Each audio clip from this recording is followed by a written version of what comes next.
Sciatica spondylitis అన్ని రకాల వెన్నుపూస సమస్యలు, కీళ్ల వ్యాధుల సమస్యలకు 100% శాస్త్ర పరిష్కారం కొరకు నియోకేర్ హోమియోపతి. నమస్తే, నేను Keshav. Welcome to Suman TV. ఆంధ్రప్రదేశ్లో దేవాదాయ శాఖ అసిస్టెంట్ కమిషనర్ శాంతి వ్యవహారం ఇప్పుడు పతాక శీర్షికల్లో ఉంది. ఆమె వ్యక్తిగత వ్యవహారాలు ఏ విధంగా ఉన్నప్పటికీ కూడా అధికార విధుల నిర్వహణలో జరిగినటువంటి అవకతవకలపైన అంతర్గత విచారణలు ఆమె తప్పు చేసినట్టుగా తేల్చేస్తున్నాయనేటువంటి మాట స్వయంగా దేవాదాయ శాఖ మంత్రి ప్రకటించారు. సో ఈ వ్యక్తిగత అంశాలను పక్కన పెట్టి చూస్తే దేవాదాయ శాఖకి అలానే ప్రభుత్వానికి జరిగిన నష్టం ఎంత, దీనిపైన చర్యలు తీసుకునేటువంటి అవకాశం ఉంటుందా, లేదా మళ్ళీ విచారణకు వెళ్లాల్సినటువంటి పరిస్థితి ఉందా, అసలు అవకతవకలు జరిగినటువంటి అంశాలకు సంబంధించిన వివరాలు ఏంటి, ఈ అంశాలపైన విశ్లేషణ చూద్దాం. మనతో పాటు అనలిస్ట్ చందు శ్రీనివాస్ గారు ఉన్నారు. శ్రీనివాస్ గారు నమస్కారం. నమస్కారం. ఈ విషయంలో వ్యక్తిగతమైన అంశాలు చాలా ముడిపడి ఉన్నాయి. బట్ వాటికంటే కూడా అసలు ఏం జరిగింది, అధికార దుర్వినియోగం అనేటువంటి విషయంలో ఏం జరిగింది? చాలా కోట్ల రూపాయలు విలువ చేసే భూములు అంటున్నారు, అధికారాన్ని మీరి ఆమె కట్టబెట్టారు అప్పటి అధికార పార్టీకి అనేటువంటి మాట చెప్తున్నారు. సో ఏ విధంగా చూడాలి దేవాదాయ శాఖ మంత్రి ఇచ్చినటువంటి స్టేట్మెంట్ని? డెఫినెట్గా అంటే దేవుడితో ఎవరు పెట్టుకోకూడదు. ఎవరు ఇక్కడ వ్యక్తిగత విషయాలు మనకు వదిలేసేద్దాం ఈ డిబేట్లో. ఇకపోతే ఏంటంటే ఆమె వ్యక్తిగత విషయాల మాటన అసలు అది ఏం జరిగిందనేది చాలా డిబేట్లో కావచ్చు, చాలామంది అది గుర్తుపెట్టుకోవట్లే. కానీ ప్రభుత్వ ఆస్తులు అది ముత్తిగా 90 సంవత్సరాల చరిత్ర కలిగిన మనకు తెలుసు. ప్రేమ సమాజం ఆస్తులు కావచ్చు, విశాఖ విమల బీచ్ రోడ్లో ఉన్నాయి. తర్వాత దస్పల్లా ల్యాండ్స్ అన్నారు. ఈ దాదాపు 100 కోట్ల విలువైన ఆస్తులు ఆమె అసిస్టెంట్ కమిషనర్గా శాంతి గారు చేసిన పీరియడ్ అంతా విశాఖ సరౌండింగే చేశారు. అధికార పార్టీకి అప్పనంగా ఆస్తులు కట్టబెట్టాడు అనేది ప్రధానమైన ఆరోపణ. దాంట్లో సాక్ష్యాలు కూడా కనపడుతున్నాయి అంటున్నారు. సాక్షాత్తు డిప్యూటీ కమిషనర్ ఆయన ఎండోమెంట్ మీదే ఇసుక జల్లిన విషయంలో ఆమె పై అధికారులు కంప్లైంట్ ఇవ్వటం, తర్వాత విచారణ జరిపించడం, గత ప్రభుత్వంలోనే ఆమె మీద విచారణకు ఆదేశించారు. అంటే జగన్మోహన్ రెడ్డి గారు ముఖ్యమంత్రిగా ఉన్నప్పుడే విచారణ జరిగిందా? ఆదేశించారు. కానీ చర్యలు ఎందుకు తీసుకోలేదంటే ఆమె ప్రభుత్వానికి అనుకూలంగా ఉందని. ఎందుకంటే ఒకటండి, ఎండోమెంట్ ల్యాండ్స్ అనేది తరతరాల నుంచి వచ్చాయి. పూర్వీకులు, మన పెద్దలు, మన తాత ముత్తాతలు అటువైపు నుంచి దేవాలయానికి భూములు ఇస్తే కనుక అది దేవాలయాన్ని నడవటానికి ఆ పూజారులకి ఇచ్చేసుకోవడం కావచ్చు, అన్నదానానికి ఉపయోగపడతాయి అనే ఉద్దేశంతో ఇస్తారు ల్యాండ్స్. కాలక్రమేణా ఏమైంది, ఈ ల్యాండ్స్ కూడా ఆక్రమించుకునే పరిస్థితి ఇక్కడనే కాదు మొత్తం దేశవ్యాప్తంగా ఉన్నాయి. అది ముఖ్యంగా విశాఖపట్నం రాజధాని చేస్తామనే సమయంలో పూర్తి కాన్సన్ట్రేషన్ విశాఖ మీద పడింది. అందులో ఎండోమెంట్ ల్యాండ్ ఎక్కడున్నాయి, ఈ అసైన్మెంట్ ల్యాండ్ ఏంటి, అవన్నీ పూర్తిగా అంతకుముందు ఉన్న 5 సంవత్సరాల్లో అధికార పక్షం దాని మీద దృష్టి పెట్టింది. తన అనుకూలంగా ఉన్న అధికారులకి అక్కడ వేయించుకోవటం, వాళ్ళ చేత క్లియర్ చేయించుకోవటం. ఇప్పుడు 11 సంవత్సరాల లీజుకి 11 సంవత్సరాల ఆమె హయాంలో అనేక కేసులు, ఎక్కడ కూడా ఆమె అమాయకురాలని చెప్పి ఎక్కడ ఎవరు అంటలా. ఇప్పుడు ఆమె వ్యక్తిగత ఆమెకు వ్యక్తిగతంగా ఏమి లాస్ అయితే దాన్ని అందరూ ఖండించాల్సిందే. అది ఎవరెవరు ఆరోపించుకుంటారో విచారణ మీద తెలిసేది, అది పక్కన పెడితే ఆమె హయాంలో ఆమె అధికారిగా ఉన్నప్పుడు అనేక రకాల ఆరోపణలు, కొంతమంది ల్యాండ్ని తీసేసుకున్నారని చెప్పేసి, ఎండోమెంట్ కింద ఇచ్చి ల్యాండ్ని వేరే వాళ్ళకి లీజ్కి ఇచ్చారని చెప్పేసి, ఒకటేమో 11 సంవత్సరాలు లీజ్, ఒకటేమో 33 సంవత్సరాలు, ఒకటేమో 66 సంవత్సరాలు. అసలు లీజ్ 11 సంవత్సరాలు ఇయటానికి కూడా ఈమెకు హక్కు లేదు. కానీ ఎలా ఆయంలో ఇచ్చింది అంటే అధికార పార్టీ అక్కడున్న ఆ రోజు పరిపాలించిన వాళ్ళు ఎవరైతే ఉన్నారో, పేర్లు అనవసరం, ఆయన ఆనం రామనారాయణ రెడ్డి గారు స్వయంగా చెప్పారు, దీంట్లో ఈమె పాత్ర ఉందని మాకు అర్థమైపోయింది, ఎక్కువ కాలం కూడా సమయం తీసుకోమన్నారండి కేశవ్ గారు. 10 రోజుల్లో ఒక విచారణ అధికారిని వేసాం, 10 డేస్లో ఈమెకి డెఫినెట్గా దీన్ని కాల్ఫర్ చేస్తాం, దీనిలో ప్రభుత్వ ఆస్తులు ప్రజల దగ్గర నుంచి తీసుకునేవన్నీ కూడా తీసుకొని వాళ్ళకే వచ్చేట్టు చేస్తాం. ఒకవేళ ప్రభుత్వ ఆస్తులు కనుక భంగం కలిగితే, ఆమె అక్రమ ఆస్తులు కనుక తీసుకున్నట్టయితే అవన్నీ కూడా తీసేసుకుంటాం, స్వాధీనం చేసుకుంటా ఉన్నారు. అదే సమయంలో మాకు మించి ఇంకా ఆస్తుల విషయంలో తేడా ఉంటే ఏసీబీకి కూడా, యాంటీ కరప్షన్ బ్యూరో కూడా అప్పచెప్పి కఠిన చర్యలు తీసుకుంటా ఉన్నారు. కానీ అంటే ఒకటి, ఇప్పుడు విధుల నిర్వహణలో భాగంగా ఆమె నిబంధనలు ఉల్లంఘించడం ఒకటి, రెండోది భూములకి సంబంధించి అధికార పార్టీకి డొనేషన్స్ ఇస్తేనో, అధికార పార్టీకి అనుకూలంగా వ్యవహరిస్తేనో భూముల్ని వాళ్ళ కాంట్రాక్టర్లు కూడా ఇచ్చేశారు. దానిపైన కూడా విచారణ జరిగింది, ఒక నివేదిక రెడీగా ఉంది, నోటీసులు ఇచ్చాము అని చెప్పాను. ఇప్పుడు అసలు ప్రజెంట్ స్టేటస్ ఏంటి దానిపైన? డెఫినెట్గా నోటీసులు జారీ చేయటం, ఒక దానికోసం ఈ కేసులన్నీ మల్టిపుల్గా ఉన్నాయి. ఈ మయాములో కొన్ని పదుల సంఖ్యల కేసులు ఉన్నాయి. విశాఖపట్నం సరౌండింగ్లోనే ఇవి చేసింది ఆమెను. ఇప్పుడు టీడీపీ వచ్చిన తర్వాత గత ప్రభుత్వం ఇచ్చిన నివేదిక ఆధారంగా పై అధికారుల పట్ల దురుసు ప్రవర్తన కావచ్చు, ఎలిగేషన్ కావచ్చు, ఈమె ఎండోమెంట్లో ఉండకూడదనే ఉద్దేశంతో సస్పెండ్ చేశారు. ఇప్పుడు ఇప్పుడు సస్పెన్షన్లో ఉన్నారు. సస్పెన్షన్లో ఉంది. ఆ సస్పెన్షన్కి వీళ్ళు కాల్ఫర్ చేశారు, నోటీస్ జారీ చేస్తే గత 14 రోజుల నుంచి కూడా యాక్చువల్గా నోటీస్ ఇచ్చిన 10 రోజుల్లో ఆమె దానికి సమాధానం చెప్పాలి, ఇవ్వాలి.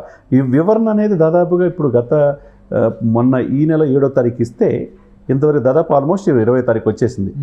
10-15 రోజులు ఇవ్వాలి.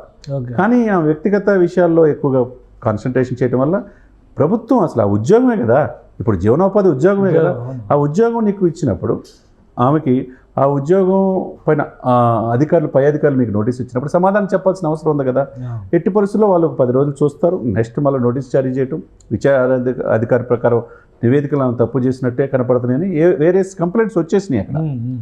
మరీ దారుణం కేశవ్ గారు, ఎండోమెంట్ ల్యాండ్లు దానికోసమే ఉపయోగించాలి, గోశాలలో ఆ గుడి అభివృద్ధి కోసం. చివరికి అది ప్రభుత్వ పెద్దల యొక్క మన్ననలు పొందడానికి, దాని ద్వారా నీకెంత నాకెంత, దానికి విల్లాలు కొనుక్కోవడానికి 3.5-4 కోట్ల విల్లా ఒక అసిస్టెంట్ కమిషనర్ తీసుకుంటుందంటే ఒక 52,000 ఉద్యోగం వచ్చి ఆమె ఉద్యోగంలో వచ్చి కూడా 4 ఏళ్ళు అయింది. 2020లో రిక్రూట్మెంట్ అయింది. 3.5 కోట్లు వెళ్ళా కొనేసే పరిస్థితి. అంటే సో ఇప్పుడు ఈ పర్సనల్ ఇష్యూస్ మీద ఫోకస్ పెట్టి, ఇప్పుడు ఒకవైపు ఆమె భర్త ఎలిగేషన్స్ చేస్తా ఆయన ఏదో ప్రెస్లో మాట్లాడుతున్నారు, ఆమె కూడా దాని మీద రియాక్ట్ అయింది. పొలిటీషియన్స్ని, అప్పటి రాజకీయ పార్టీ నాయకుల్ని, వీళ్ళందరి పేర్లు తీసుకొస్తున్నారు పదే. బట్ దానిని హ్యాండిల్ చేసేటువంటి క్రమంలో ఈ కేసు ఇప్పుడు ఆస్తులకి సంబంధించి కానీ నిర్వహణకు సంబంధించి జరిగినటువంటి కేసుల పైన ప్రభుత్వం యాక్షన్ తీసుకోవడానికి ఇంకా ఎందుకు జాప్యం వహిస్తుంది? నోటీసులు ఇచ్చారు, రియాక్ట్ అవ్వలేదు. ప్లస్ ఆమె బిజీగా ఉన్నారంటారు, సస్పెన్షన్లో ఉన్నారు కాబట్టి ఆమె పక్కన ఉన్నారంటారు. ఆల్రెడీ సింహాచలం భూములకు సంబంధించి, అలానే అక్కడ ప్రేమ సమాజం, విశాఖపట్నంలో ప్రేమ సమాజం అనేది 90 ఏళ్ళుగా సర్వీసెస్ చేస్తున్నటువంటి ఒక సంస్థ, వాళ్ళకి సంబంధించినటువంటి భూములు, ఋషికొండ పరిసర ప్రాంతాల్లో ఉన్నటువంటి దేవాదాయ శాఖకు సంబంధించినటువంటి భూములు, ఇవన్నీ కూడా 60 ఏళ్లకు పైగా లీజులకి ఈమె అగ్రిమెంట్లు సంతకాలు చేసింది, ఎన్ఓసీలు ఇచ్చింది. ప్రధానంగా దేవాదాయ శాఖ అబ్జెక్షన్ లేదని ఇచ్చేస్తే అది వాళ్ళ ఆక్షన్లో ఎవరు కావాలంటే వాళ్ళకి పాడుకుంటారు, వాళ్ళకి 20 ఏళ్ళ 30 ఏళ్ళ 50 ఏళ్ళ, సో ఇది ఒక ప్రాసెస్ ఉంటుంది. వీటన్నిటికీ ఎన్ఓసీలు ఇచ్చేసేటువంటి అధికారం కమిషనర్గా ఆమెకు ఉందా? ఆమెకు లేదు. ఓకే, ఆమెకు లేదు అంటే ఇచ్చేసింది. అంటే చట్టం పై అధికారులంతా నా చేతిలో ఉన్నారు. యాక్షన్ తీసుకోవాలి. ఇప్పుడు ఇక్కడ ఇమీడియట్గా యాక్షన్ తీసుకుంటేనేమో అధికారుల మీద కుట్ర అని చెప్పేసి వీళ్ళు అంటారనే ఉద్దేశంతో ఆమెకి సఫిషియెంట్ ఆధారాల కోసం నోటీస్ ఇచ్చారు. జూలై 7 సాక్షాత్తు నిన్నే ఆమె అదే దేవాదాయ శాఖ మంత్రిగా ఆమె మీద ఎలిగేషన్స్ ఉన్నాయి. 7వ తారీఖు నోటీస్ ఇచ్చిన ఇంతవరకు స్పందించలేదు. విచారణ అధికారిని కూడా వేసాము. మీరన్నట్టు ఎన్ఓసీలు ఇచ్చే అధికారం కూడా ఈమెకి లేదు. లేకపోయినా ఈ ల్యాండ్స్ 11 సంవత్సరాలు 33 సంవత్సరాలు 60 సంవత్సరాలు ఇవ్వడానికి ఈమె ఎవరు? 100 కోట్ల విలువలు ఇవన్నీ కూడా ప్రభుత్వంలో అప్పుడున్న పెద్దలకి ధరాదత్తం చేసింది. దానికి గాను ఆమెకు విల్లా ఒకటి కొనుక్కునే పరిస్థితిని మీరు అన్నట్టు ఒక ప్రభుత్వ ఉద్యోగి వితిన్ 4 ఇయర్స్లో ఆస్తులు అది ఏసీబీ కింద వస్తుంది. వాళ్ళు యాంటీ కరప్షన్ బ్యూరో వాళ్ళు ఎంటర్ అయ్యారంటే మా ఆస్తులు ఎన్ని సంపాదించింది నాకు సొమ్ము మొత్తం డెఫినెట్గా తీస్తారు. అది ప్రజల సొమ్ము కదండి, అప్పనంగా తీసుకోవడానికి ఆమె హక్కు లేదు. ఇక్కడ ఏంటంటే rule is rule for all. ఇదేంటంటే రాజకీయ రంగు పులుముకుందండి.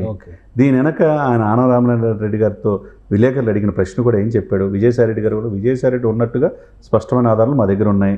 ఎంత పెద్దవాళ్ళైనా వాళ్ళ మీద కూడా విచారించి దాంట్లో దోషులను తేలితే మాత్రం డెఫినెట్గా శిక్షిస్తాం. మాకు ఒకటే రూల్ ప్రకారం మేము వెళ్తాం, నివేదికలు ఉన్నాయని చెప్పి సాక్షాత్ చెప్తున్నాడు. కాబట్టి క్లియర్గా ఆమెకి గత ప్రభుత్వంలో అనేక అవకతవకలకి పాల్పడిందనేది ఆధారాలు కనపడుతున్నాయి. కాబట్టి ఇవన్నీ కూడా ఏంటంటే ప్రేమ సమాజం మీరు అన్నట్టు 90 సంవత్సరాలు చరిత్ర అండి. అప్పుడున్న వాళ్ళు పాపం వాళ్ళు ఏదో సమాజ సేవ కోసం ఇస్తారు. ఇక్కడ వాళ్ళు ఇచ్చిన ఆస్తులని వీళ్ళు స్వాధీనం చేసుకోవడానికి వీళ్ళకి హక్కు ఎట్లా ఉంటుందండి? వీళ్ళకి లీజ్కి ఇవ్వడానికి, ఎన్ఓసీ ఇవ్వడానికి, నో అబ్జెక్షన్ సర్టిఫికేట్కి ఇవి ఏ విధంగా అధికారం ఉంటుంది? అంటే నన్ను ఏమి చేయలేరు, మళ్ళీ ఈ ప్రభుత్వం వస్తుందనే ఆలోచన కావచ్చు. ఏదైనా కానీ అది ఎవరైనా ఈ శాంతి రోజు చేసిందా ఇంకోలు చేసిందా అనేది అందులో పాత్రధారులు అందరిపైన శిక్ష పడే డెఫినెట్గా దీనికి అనుకూలంగా ఆమెకు సహకరించిన వాళ్ళందరూ కూడా శిక్ష పడాల్సిందే. దీని వెనక ఎంత పెద్దలున్నా ఈ ప్రభుత్వం ఉపేక్షించేదేం లేదు. చూసించినట్టుగా వదలటానికి ప్రజలు వదులుకునే విశాఖ ప్రజలు సౌమ్యులండి. విశాఖ ప్రజలు రాజధాని చేస్తామని చెప్పి చివరికి ఆ భూములు ఆక్రమించుకుంటే వాళ్ళు చూస్తా ఎందుకు అనుకుంటున్నారు? వాళ్ళు స్వచ్ఛంద సంస్థలు, మహిళా సంఘాలు, ఆధ్యాత్మిక వాళ్ళు, మఠాధిపతులు వీళ్ళందరూ ఎంటర్ అయ్యారు ఇప్పుడు. అంటే ఇంకొకటి దేవాదాయ శాఖకు సంబంధించి బీచ్ సైడ్ ఉన్నటువంటి ల్యాండ్స్ అన్నింటినీ లీజుకి ఇవ్వడంలో ఈమె కీలక పాత్ర పోషించింది అంటున్నారు. అది కూడా ఆరోపణ ఉంది. బీచ్ సైడు విశాఖ ఏంటంటే ఆర్మీ, నేవీ, ఎయిర్ ఫోర్సు మనకు తెలుసు. చాలా పీస్ఫుల్ ప్రదేశం అది. హైదరాబాద్తో సమాంతరంగా అభివృద్ధి చెందిన ప్రదేశం. మిక్స్డ్ కల్చర్, 1 కోటి మంది పైన జనాభా ఉంటారు. ఎందుకు ఆ బీచ్ వైపే సాయంత్రం చక్కగా ఏదో సేదతీర్థానికి వెళ్తారు. ఆ ల్యాండ్స్ ఆ రోజు మీరు అన్నట్టు ప్రేమ సమాజాలు అంటారు, అనేక స్వచ్ఛంద సంస్థలు ఏదో ఇచ్చారు. ఇచ్చిన ల్యాండ్ అంటే స్వాధీనం చేసుకోవడానికి, ఎన్ఓసి ఇవ్వడానికి ఈమె ఒక్కేంది? ఈమెమన్నా రాజరికమా? ఇదేమీ ప్రజాస్వామ్యం కదా. ప్రజాస్వామ్యంలో ఒక ఎంప్లాయీకి ఎటువంటి అధికారులు ఉన్నాయో అయ్యే ఉపయోగించుకోవాలి తప్పితే ప్రభుత్వ పెద్దల మనల కోసం వాళ్ళకి మొత్తం ఇవన్నీ లీజ్కి ఇచ్చినవన్నీ కూడా వాళ్ళకి హ్యాండ్ ఓవర్ చేస్తా అని 33 సంవత్సరాలు అంటే వాళ్ళు ల్యాండ్ మీద ఇంకెవరికి హక్కు వాళ్ళకే వాళ్ళు మళ్ళీ 33 తీసుకుంటారు. ఇది ఈ ప్రక్రియ అనేది ఫుల్ స్టాప్ పడాలి. ఏదైతే గత ప్రభుత్వ హయాంలో ఇలాంటి బీచ్ వైపు ఉన్నవన్నీ కూడా ఆక్రమణకు గురైనాయో డెఫినెట్గా విచారించాలి.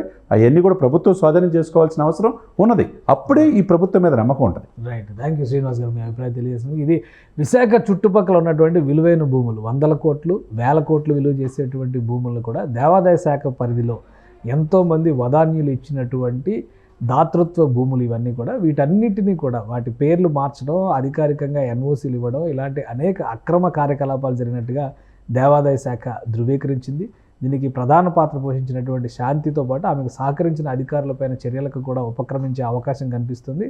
అతి త్వరలోనే దీన్ని అవసరమైతే ఈ కేసును ప్రత్యేకంగా డీల్ చేస్తారని కూడా రాష్ట్ర ప్రభుత్వం ప్రకటిస్తుంది. సో ఏం జరుగుతుందో వేచి చూడాలి. ఇది స్పెషల్ డిస్కషన్. Keep watching.